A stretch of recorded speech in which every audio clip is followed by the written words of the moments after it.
Good morning and welcome to Coffee Club. My name is Abby Smith. I'm running for mayor of Kokomo, and this is our weekly virtual coffee chat where I answer a personal question and a policy question that comes from you.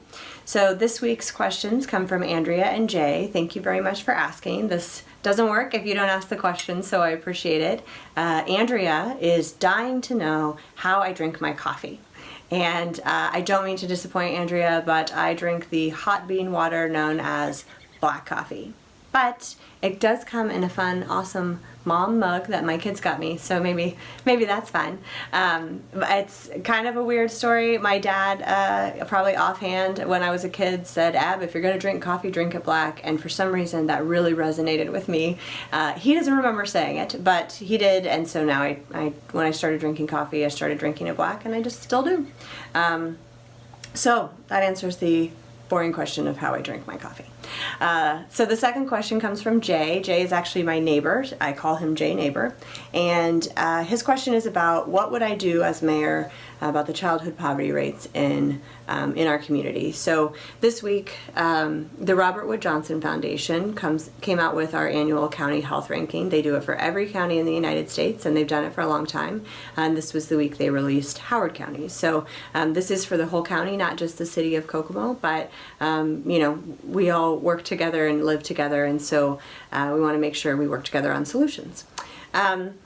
So the poverty rate for the children in our community is 22%, so it's higher than our general poverty rate. And then when you drill down even further, 56% of African American children are living in poverty. So every family has different set of barriers to get out of poverty, and we want to make sure that we're always watching for our most vulnerable to make sure that they have their best chance at a good life in our community. And so Jay wants to know what I would do about it.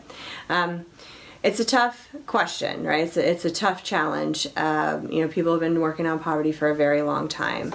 My approach says that we've been working on programs and not big picture solutions that leverage off of each other. And so the first thing I would start with is job training programs. So children don't live in vacuums, they live in families. And if the adults in that family have a good job and they can pay their bills, then the children are better off. And so if they can't, if they're working a job where they're not making enough money and they can't make ends meet, which is a lot of people in our community, then the children are suffering as well. So the answer to me is to make sure that we are looking at the adults in our community and giving them opportunities for job training programs so that they can get a job that does, get them the reliable car, get them the health care they need, get them, the income that they need to pay the bills.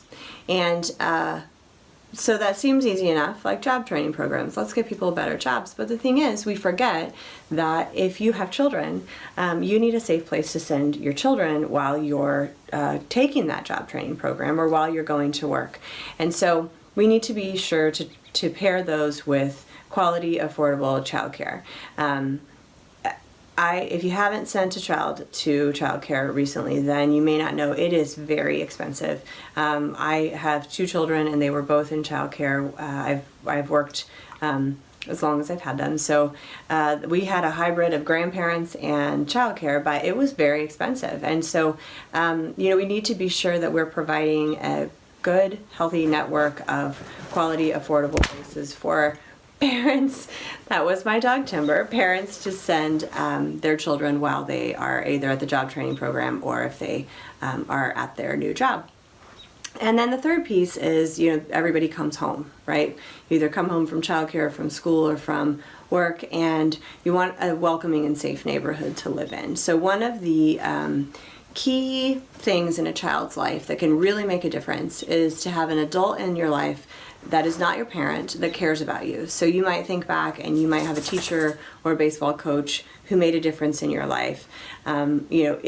it is absolutely something that children need. And so the easiest answer to me is their neighbors. So if you feel safe to send your child outside to play because you know that the neighbors are going to look out for them, then the child has a better start in life. So if we can start working on parents having the skills they need to get the job that they need to pay the bills and make ends meet, and maybe even retire someday, and then while they're there, they have a safe, affordable, quality place for their children to go.